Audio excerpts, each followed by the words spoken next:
Welcome to the Slop Farm. Enjoy the video. You start by getting the apps ready. Unlock your Samsung tablet and open both apps you plan to use. Once done, bring up recent apps using the gesture or nav button so both appear as cards. Make sure neither app is in full-screen immersive mode. If so, exit it.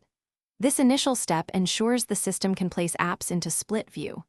Now locate the first apps card. You're about to pin it to the top or left of the screen for the multitask layout. Next, activate split screen by tapping the three-dot or app icon on the first app's recent card and choose Open in split screen view.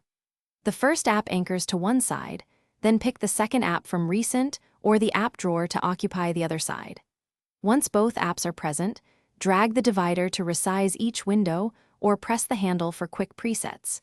Make sure you use the app icon to change apps without closing split view. This preserves your layout, whilst to finish, position windows how you like and use the divider to allocate space.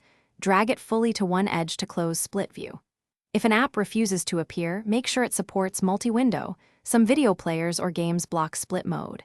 If issues persist, restart the tablet, update the apps and one UI, and retry. As an alternative, switch the stubborn app to pop-up view so you can still multitask. These steps resolve the most common split-screen problems quickly. Thanks for watching. Consider subscribing if we helped you today.